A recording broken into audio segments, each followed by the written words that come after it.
Assalamu alaikum, you're watching Views and News and I'm Faisal Rahman live from our Islamabad studios. Today we'll be talking about the situation in Afghanistan, the new American policy towards Afghanistan and Pakistan, role of Pakistan in stabilizing the situation inside Afghanistan, humanitarian crisis, and especially after this earthquake in which over 1,000 people were killed and scores are still homeless out there. Then we'll be also talking about the war between Ukraine and Russia and its impact on Afghanistan.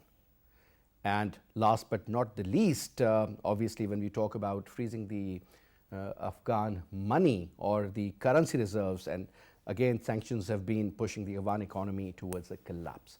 How to avoid that and how to make sure that the livelihood should be maintained out there. Now these are a couple of very important points, and last, as I mentioned again, regarding the money that is supposed to be given to them. It's their money that's lying in America, but again the American government says that we'll give over $3.5 billion to the victims of 9/11 from that particular amount, which is the Afghan money, as I earlier mentioned. Obviously the element of Daesh as well as Al-Qaeda or other splinter groups from the Taliban, in particular Tehrik-e-Taliban Pakistan, their future and their role. Obviously ceasefire is there with Pakistan, but how long is it going to continue? That's $1 million question. When we talk about making sure that Afghan soil should not be used against Pakistan, but this is not happening, actually it's the other way around.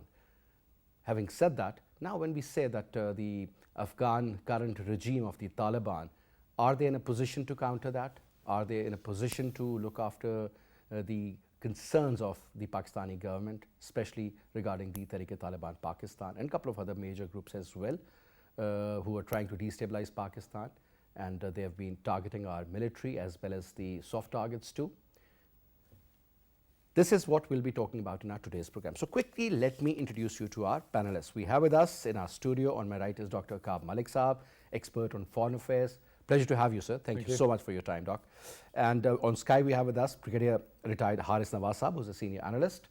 Brigadier Saab, pleasure to have you, sir. Thank you very much for your time as well. And on telephone, we'll be talking to Hassan Saab, who's an expert on foreign affairs and a senior journalist. But let me start off from you, Aqab.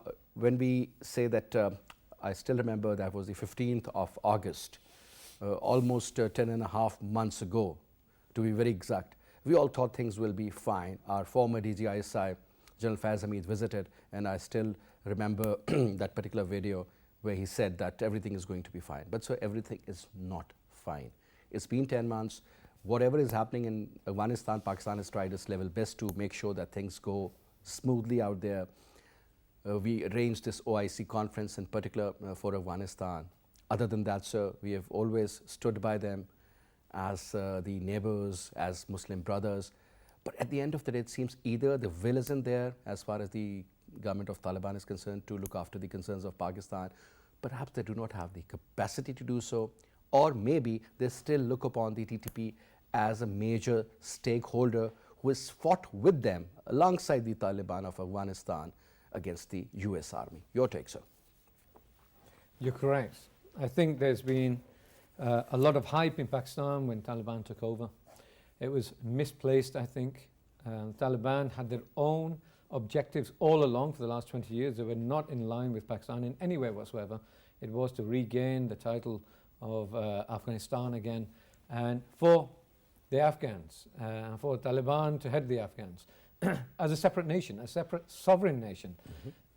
I think there may have been this perception in Pakistan to think that because they were friends and Pakistan was aiding one way or another, or assisting one way or another for a long time, to the detriment of its own population, that there would be some benefit.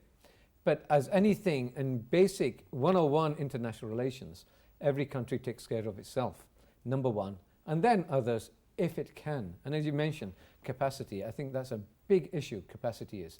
Money is frozen. Taliban have not been able to do what the West wants it to do, or are unwilling to do that primarily, I think. I think they're stubborn. 20 years of fighting, they've been at war, they've been dying, and now they've got a country of their own.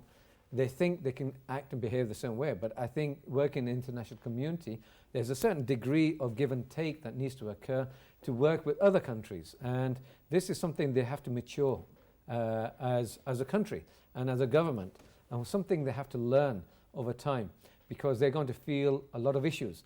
Now, the latest disaster with the earthquake, and many people have died. Not the worst of its kind in a large earthquake, but still a very disastrous situation. But they're not able to take care of it because they don't have the facility, they don't have the expertise, and they don't have the money, and the Western countries are not going to help them. No more medical facilities available out there as well. All these NGOs, they have gone back. But they had to, because they feel under threat, and they're not being funded. And the governments that fund them are not going to fund them for Afghanistan, because this is a leverage for the West to put onto Afghanistan to indicate, look, you may have won the territory, but that doesn't mean we're going to let you play well as a result. You have to work according to the rules of the international environment. And the fact is, I think Afghanistan thinks now under the Taliban that it can play its own game because it's got its own country, but that's not a medieval society. It is a highly interdependent, economically, politically, strategic environment around the world. And there's got to be some goodwill amongst all countries. But there's also got to be goodwill from Afghanistan, which is not the case, unfortunately. And I think Pakistan is realizing this also, that the fact is, after so many years of assistance and help and trying to want that, they're feeling a bit of a, what can I say, disappointment because they're not getting what they want. But there was never that thought in the Taliban's mind. I've been to Afghanistan many times. I was doing my research for my PhD there many years ago. And I realized when many people used to say that, this was before the 9/11, that the Taliban don't give a damn about anybody except for themselves and their country. They will do whatever is necessary for themselves and the country to the detriment of any other, if that is necessary. And I think that holds true now. This is exactly what we are all witnessing at the moment. But let me also bring in Brigadier Haris now. Brigadier sir, a couple of points here. A, we all thought that this is going to be the Taliban 2.0, and this is going to be the new generation of the Taliban, which will facilitate the issues. They will let the women work, they'll let the girls go to school and colleges, and things would be very different. But sir, nothing has changed so far. And on top of that, sir, now the people, if you're talking about the 4 crore people, 40 million people living in Afghanistan, sir, interestingly, if you just look at those who were born after the invasion of Afghanistan by the Americans, let's say they are 20, 21 years old now. So that's a different, I would say, generation altogether. They are used to using the mobile phones, the internet services, music, movies, theatre, sports, just like any other kid around I would say, around that particular country. But having said that, a new generation, a different thought process is there, and the Taliban, their old version, and on top of that, they're still, it seems they're living in the 19th or perhaps 18th century, sir. That mix isn't gelling very well, isn't it? Faisal, there are certain realities you must understand. They have got a different ideology, number one. They are suffering for the last, I think, 4 decades, from 80 onwards. And they've been fighting first the Soviet Union, and then they've kept fighting against NATO and the Americans. And they have done nothing else to fight. Now is the time when they have defeated the big army and highly sophisticated weapon equipped NATO. And this was the time when they have been totally destroyed. So to give them strength, you needed to give them some support so that they have a rate of government. They have a financial crisis they are going through, that is over. And then they can have a stability in the country.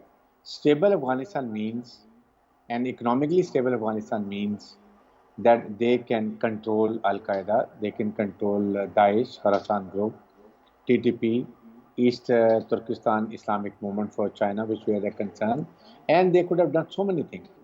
They are mired in difficult all the economic crises, and the money which they were supposed to get for Afghan people was frozen by Americans, and it's still with $9 billion. Out of that, half is being paid for 9/11 victims. I mean, this is very unfair. We have destroyed their structure, we have destroyed their institutions. It takes some time. They have fought for their ideology. They fought for their certain norms of religion, and they are very strict on this. And because they have been now victors, and that is why they have been punished accordingly. You must realize. And this is the problem what I say, that now world must realize, American what they are doing it. They are still in contact with them, but it is only on temporary basis. They don't want to recognize them because it has different implications. Nobody is supporting in a way that now you have formed a political inclusive government. Please bring some other groups also, different sects, and they should become part of one government. Then women should play a part in the government. Education and job employments, empowerment of women, I think that they have their own ideology. They put certain restriction on them. They need to have an open society, but then they need to be given facility. They are mired in when they are totally and circle embroiled in their problems. That means they are still just continuing to work and remain alive to the word that Afghan Taliban are there. Americans want to change the Afghan government, but they can't because if they bring any temporary government, interim government, again the same process will start, fighting and then insurgency. There are 2 decades, 4 decades passed, and 2 generations have come into it. They have seen nothing else. So that is the difficulty we must realize. What have word done for them? Only show them they are the beggars. They are having a United Nations aid for refugees, and then it's a big earthquake, only coming aid from different countries. You need to give them strength and confidence. When they develop confidence, when they're stable in government, when they have a rate of the government established, then they can look towards all these things. That is what when you are pushing them, you are punishing them, you want everything to, they should be dictated. They will never get any dictation, let me tell you. It is in blood. And we all Pakistani, we know it. Whether it's 1, 2, 3 Afghan wars or now it is what has happened, the Soviet Union and then of course USA. So we must realize their psyche and we must treat them psychologically. Whereby in our region, even China, Russia are reluctant, whereas they want to recognize and they want to be inside Afghanistan to draw economic benefits and then also make them stable also.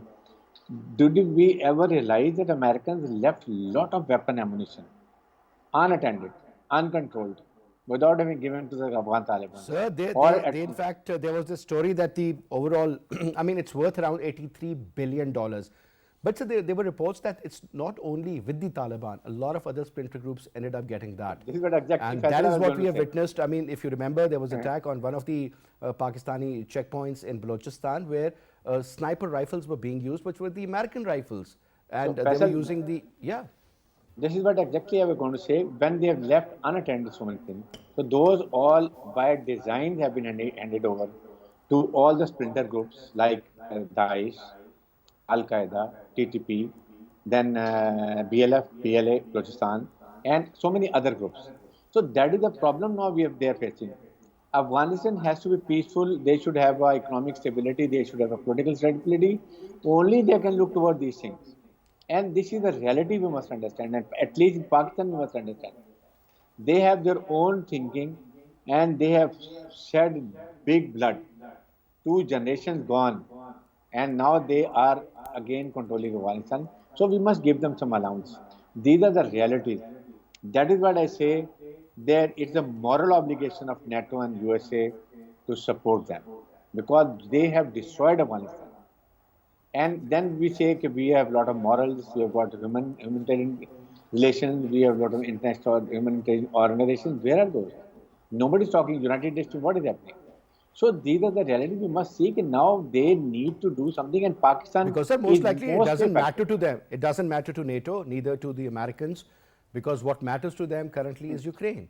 The way they are Ukraine. looking And after the affairs so over that there, is another reason. anti-Russia campaign, not only through media but otherwise also, the kind of sanctions they put on Russia. But let's see what happens. But like, let me also bring in Dr. Aqab Malik. Doctor, a couple of points here.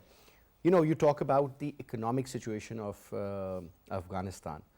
So people are practically selling their furniture, their silverware, their kidneys, just to keep running the daily affairs.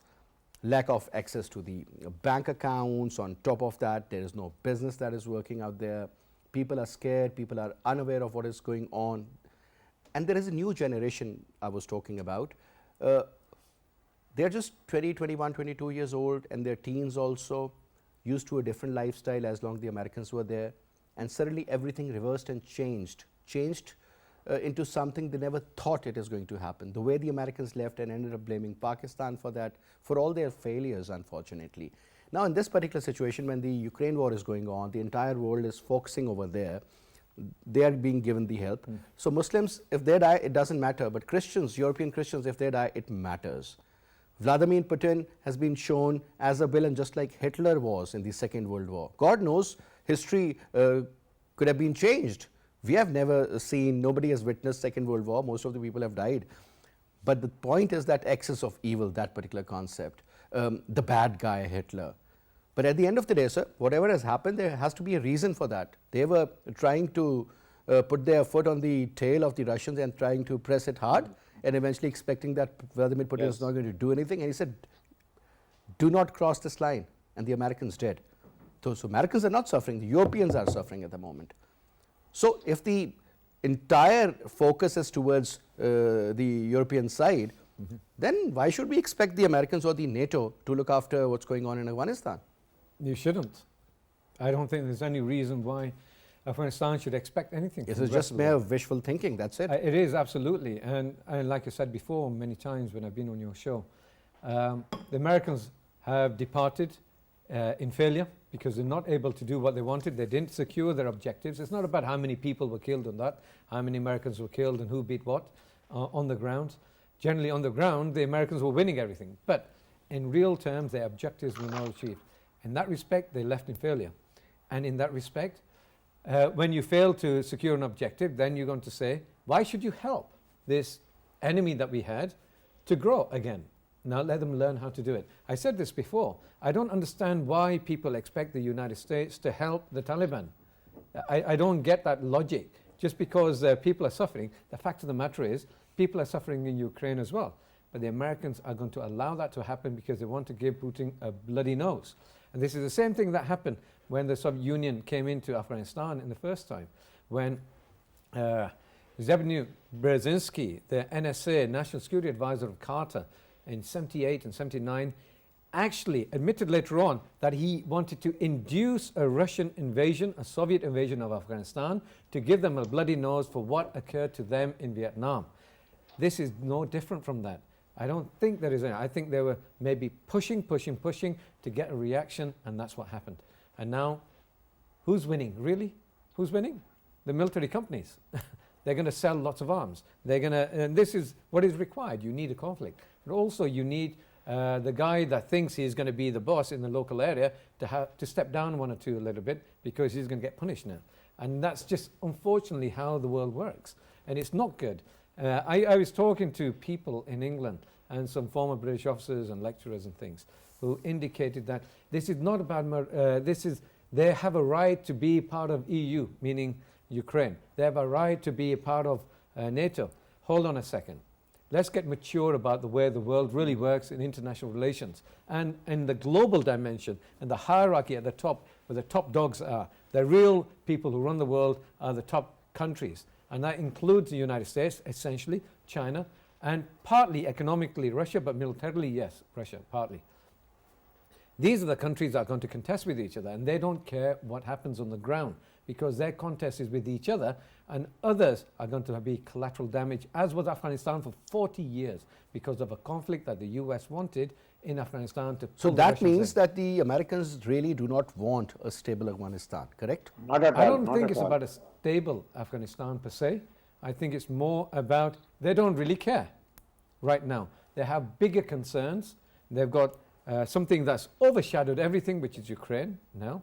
And on top of that, there's a global competition between the United States and China. And the fact of the matter is, funny enough, I'm teaching a course online about the need to become the policies of great powers, for example.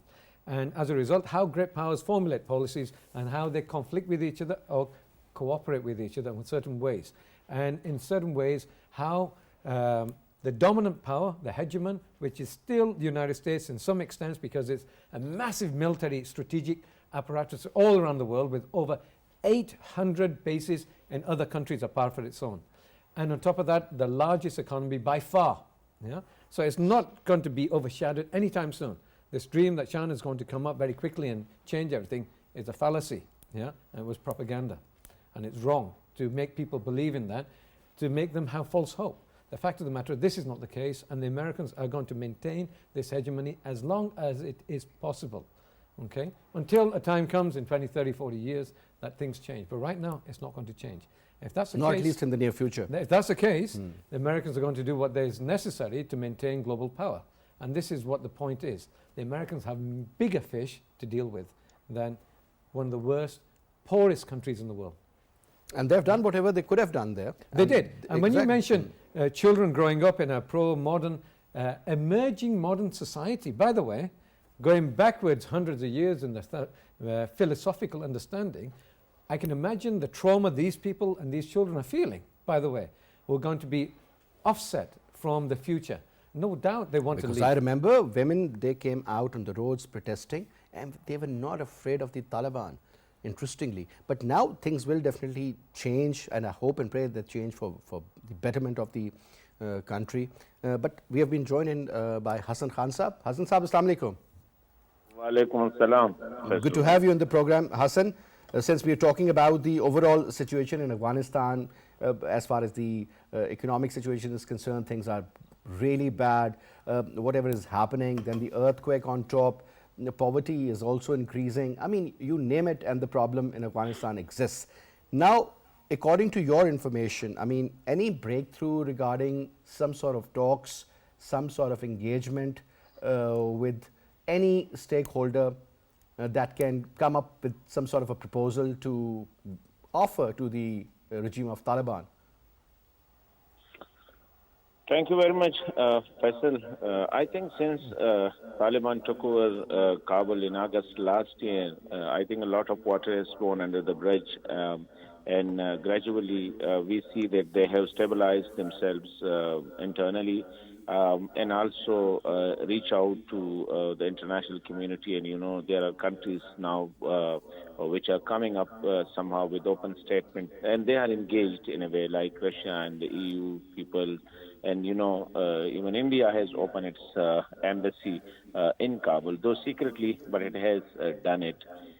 So I think, and now lately, initially, we see that there was a type of a stubbornness on part of Taliban, especially while listening to the international community demands, especially what they agreed in Doha when they were signing the Doha agreement, like treating the opposition like human rights, women rights, etc. So you know that I think within this week they are holding a type of a loya jirga, and definitely reports are that they are going to take a type of a what you call it, a type of a permission, and it will give a type of a cover, because definitely they are talking that now already the women, the girls up to 6, they are allowed to go to school. In some of the provinces, even the colleges and the universities are open, but especially in Kabul and around.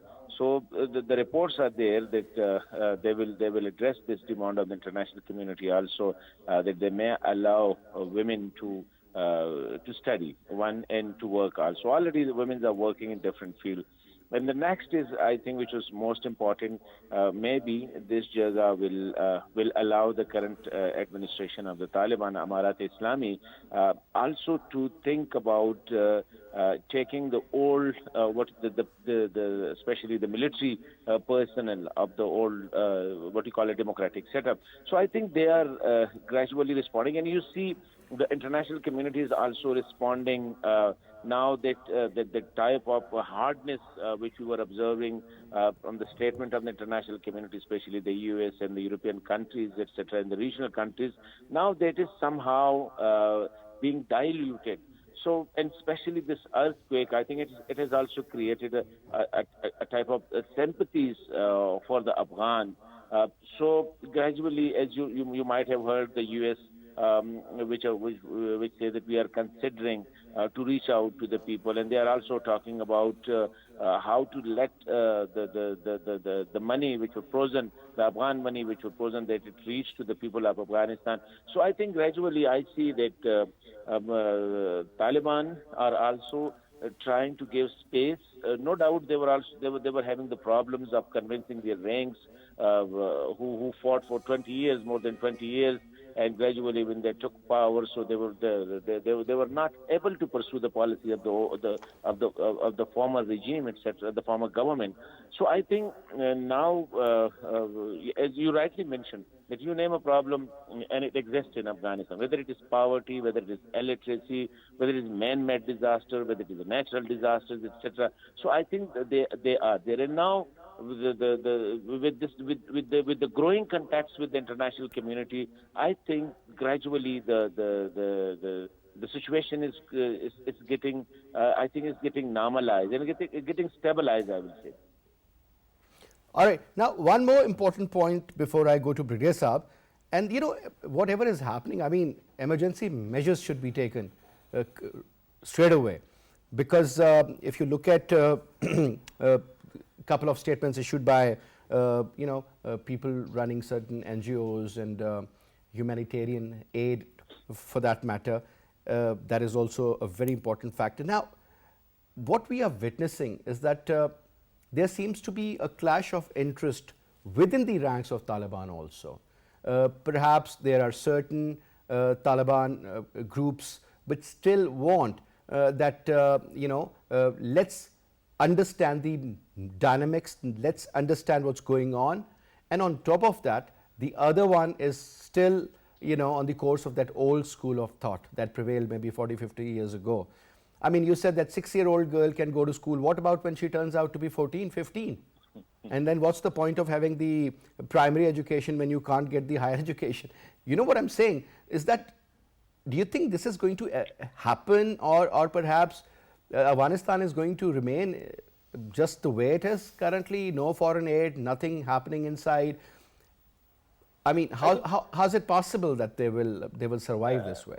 I think Faisal, let's first talk about the differences between various ranks, or we may call it factions, like the Haqqanis, or like the Kandahari groups, or especially those from the north of Afghanistan. Definitely they were, but I think these were a bit exaggerated, especially in media, because Taliban have this issue.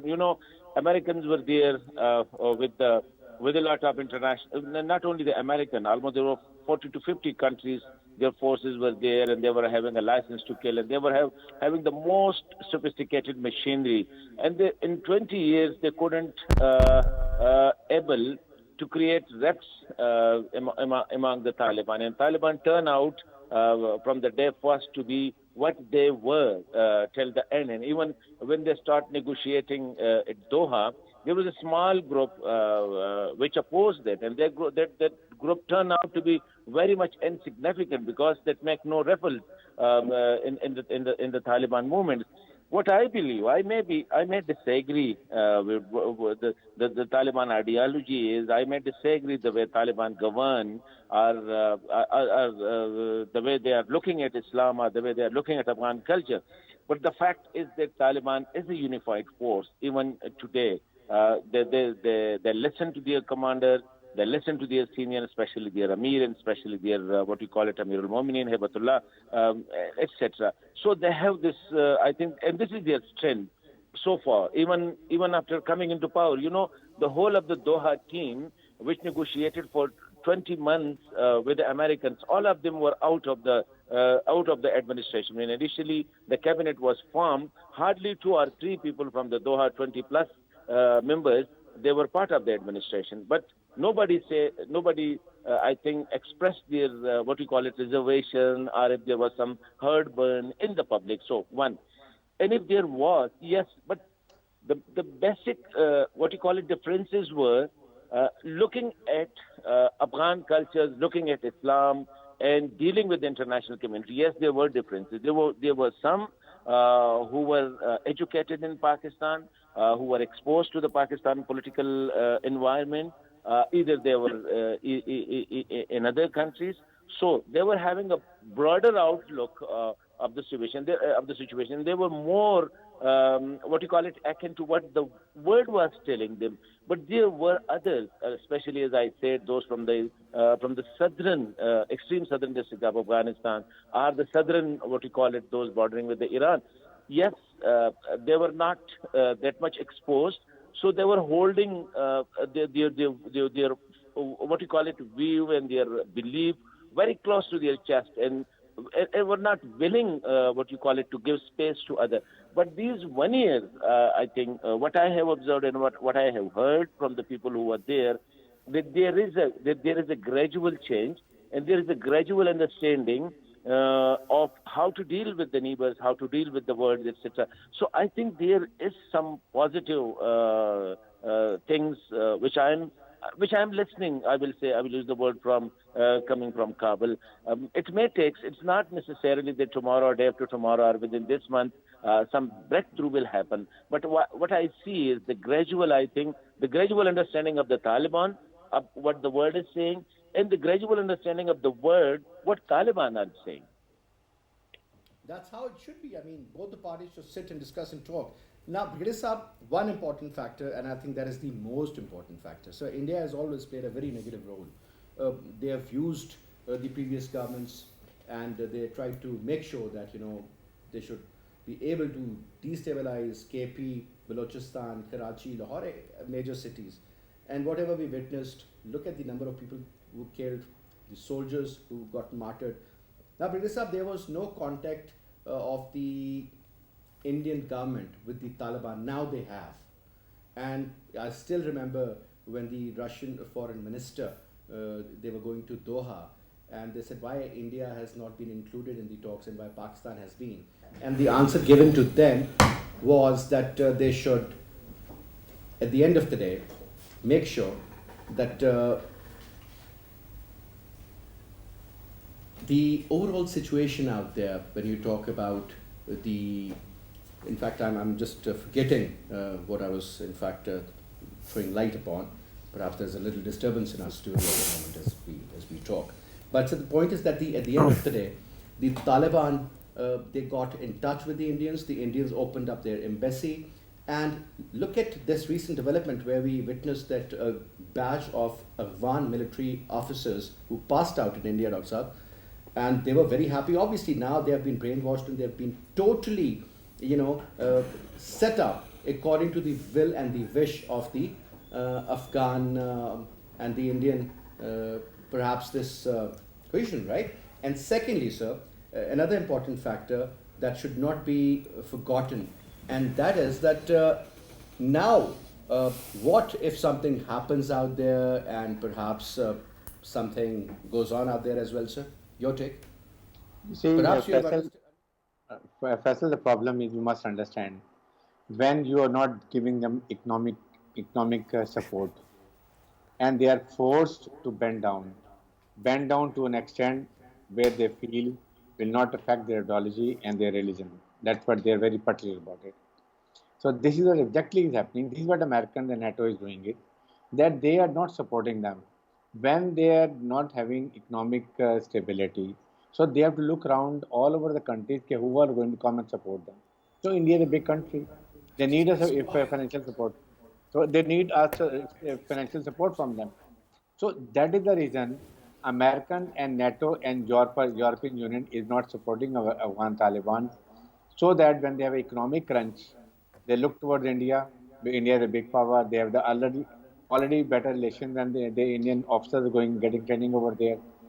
And now they are establishing their own embassy over there. So again, the same problem. That is what Americans wanted. India should be there. They should have a contact with our splinter group, and they should be unstable and a turbulent Afghanistan, so that China, Central Asia cannot have an access over there. Because if China is there, then they have a linkage with Central Asia, Afghanistan, and then CPEC and our Gwadar port. So that is what they don't want it. The more Afghanistan is troublesome, the better it is for Americans and Indians. And India is being used as a proxy. So we must realize what game plan is being played in this region. They don't want to abandon Afghanistan. On the same time, they don't want to bring Afghanistan more economically prosper. That is not their idea. Because in case Afghanistan is peaceful means Chinese BRI will be there, completed. CPEC, Gwadar port will be operationalized, and the road to economy of Russia, Central Asia, China, Afghanistan, and then the whole Middle East and African countries, industry, economies over there, the business trade is over there. So these are the factors we must understand. How best now we can manipulate within this given prevailing geopolitical environment. That is the art of diplomacy. Pakistan, what we have to do it. We must maintain in touch and a relation with Afghanistan so that things are becoming better and better. They don't fall into the lap of India totally. That is there. And along with, I'm surprised why. So the Indians can help them as far as food is concerned, as far as medicine is concerned, as far as other general trade is concerned, training of their officers. Why should they opt for a country like Pakistan just because we are Muslims and we are their neighbors? Doesn't make sense to me, sir. That is why Americans are not supporting them financially, because they have to fall ultimately to a country which can support them. They have to live and they have to struggle and they have to feed their people. What they can do it.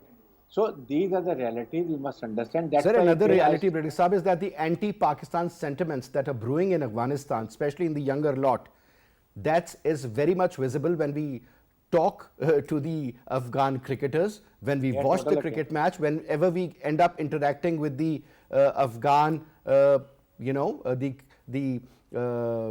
people who come to watch the cricket matches and all. This is when they say that, we want India to win and Pakistan to lose. What is that supposed to mean then?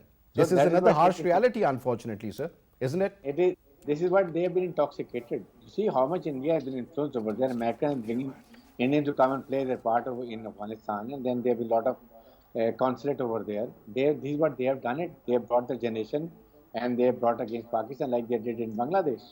So we must realize, so this is what I say, in our political affairs, we don't take things seriously.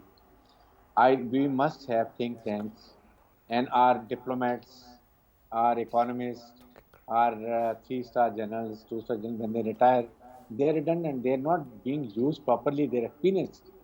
That is what I say, we must have the regions, our think tanks to work for different regions, and then short and long planning they should have. What is going to happen now after Americans left Afghanistan? What is going to state of Afghanistan? How they have to be normalized, how they have to be stabilized, and then economically they should proper, so that they start looking towards other directions. Now they are used to sitting on a ground, even as ministers and their staff. They eat very simple, austere food. They don't have any demands. But when they economically better, they see the luxurious life, they see the education, then they will opt toward different other countries, different civilizations, what is happening. So that is what is the design. We must understand, and we need to work a lot. And then, of course, bad luck for Afghanistan is that Ukrainian war, Russian-Ukrainian war is there. There, who should be blamed? It is not Russia they have done. It is all Americans doing. Why did you go and force Russians to cross? Americans, that they created red line, they got biological industry over there. Then they were wanted to bring into the NATO. Before NATO, they could be converted to NATO. Russians attacked because they never were that way. They would have a lot of problems. When it is part of NATO, then the whole NATO would have gone against Russia. So there are a lot of things we must realize. And now bad luck that now Americans are bogged down over there. Economically also, militarily also, they are supporting. The whole Europe is over there. So now again Afghanistan is left behind on the mercy of poor countries like us. And India is exploiting the situation. So I think these are the realities we must understand. But Americans, NATO can't be ignored. They have done all. It is their still, I would say, responsibility. 9 billion must be released of one people. It is not of one Taliban's. It is for the people of Afghanistan. They've been promised this money. And it can. But at the end of the day, sir, the money is going to be given to the government, whether it's a favorable regime or not. Yeah. But now, but it will Dr. Aqab, spend on other things. All right. Dr. Aqab, last quick comment. Now, India is at the verge of becoming a G7 member, or almost become, right? They're also looking at becoming the permanent Security Council member. All right, sir? Okay. Replacement, the entire world on one side, India is gaining strength. Then you talk about India having that kind of an influence over the members of BRICS to make sure that Pakistan should not attend that conference, which is being held in China, hosted by China. All right, sir? Let's talk about the realities. Look at the economic situation of Pakistan, look at the economic situation of India. Because India is our adversary, that's why I'm talking. And they have encircled you, whether we like it or we don't. On one side there is India, on the other side is Afghanistan and Iran, and you have a tail-like kind of a connection with the Chinese. CPEC isn't being that fruitful. Obviously, a lot of hindrances, a lot of hurdles on its way through the Americans or the West, and in particular by India. India has become a strategic ally with the Russians and a strategic ally with the Americans and a great trading partner with China. Wow, that is what we call thorough foreign policy, economic diplomacy. So looking at all this, what is happening, sir, what options are we left with? Not many. Because this is a reality. Let's not close our eyes. Let's talk about it. My eyes are not closed. I've been saying this all along. India, you can't compare Pakistan to India. India is projected within the next 20, 30 years to outgrow an economy the size of America, maybe even twice as much in the potential that it has right now. It has 1.3 billion people, given maybe 650 million impoverished. But there are 650 million that are actually contributing to that society. Over 350 million middle class. That is a gigantic engine for growth. How can you compare Pakistan to that? It's not just in military terms. I think one thing that Pakistan forgets is that it keeps on thinking in terms of military things, economic stability, political stability. That matters more than anything. Whether we like or we hate Narendra Modi, sir, people say that's the best thing ever happened to India. That is Narendra Modi. People don't even talk about Gandhi anymore. Because it's unified in one way or another. And I mean, many countries have done this. It may be controversial how he's done it, but he's unified a country to have a growth pattern. No, he's got economic issues right now, like every country has in the world. However, India has been able to, because of its size and because of its strategic, not just location, but importance in the world. You talked about the permanent members of the Security Council, but I don't see any other way. But the fact of the matter is, such a large country, such a large economy, such a large potential strategic power, how can it not have power? Much more in the future. In the next 20 years, it'll be second or third largest economy. You know? How can it not have? How can we compete even?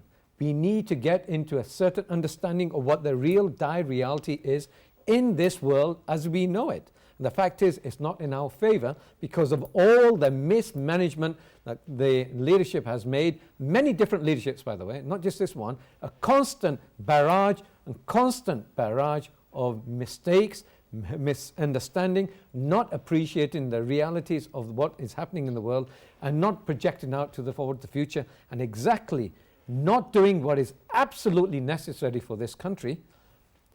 What choice have we got? We have to understand the reality of the world. And the fact is, people don't, or they're blind and put their heads in the sand thinking everything's going to be good because we're good people. But that's not enough. Nobody cares. All they care about is economics and what you can contribute to the world. India is contributing. What is Pakistan contributing? The truth is, it is hard to believe this, and it hurts to say this, but nothing in real terms, in real terms to the rest of society, the rest of the world. India is contributing. One way or another, it is much more than us, and we have to realize, what are we going to do about this? The fact of the matter is, we need to. So we have done nothing in the past. We will not be able to do anything in the future. Well, then, with that attitude, we won't do anything. Unfortunately, sir. Unfortunately. One should admit, because if somebody is sick, let's admit that person is sick. Then we have to get better and make a plan to get better. Yeah. You need political stability for that. Yeah. And then everybody's sticking fingers in and causing proper problems. Democracy for that. Yeah. You need a system in place, and then you need to make sure that your money which you have, whether It's a small amount or a large amount, borrowed or stolen. Faisal, there is one more reason also. Sir, please go ahead. You see, the point is, they, being an Islamic country and a nuclear country, they just, nobody will allow you to prosper. What happened when the Ayub Khan had done a decade, they were road to prosperity and economic prosperity, we were coming up, his legs were pulled. Right, then it is Bhutto, you can see General Jawad, General Musharraf. We had stopped going to IMF World Bank, the Musharraf time.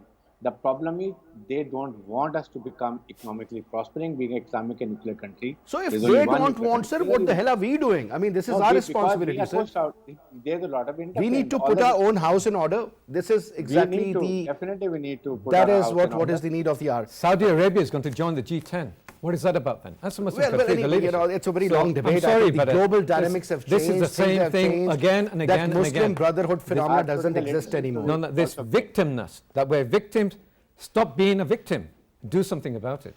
Yeah, I think that is a very important statement. Everybody was a victim. But definitely we will be talking on this very important issue in the coming days, coming weeks as well, and we'll definitely invite you again. But I'm so sorry, I'm totally running out of time, but thank you very much for your time, sir. I would like to thank Hassan Khan also, and Dr. Aqab. Was a pleasure having you, sir, as always. And that's all we have for this hour. I'll see you tomorrow, inshallah. Till then, you take good care. Khuda Hafiz.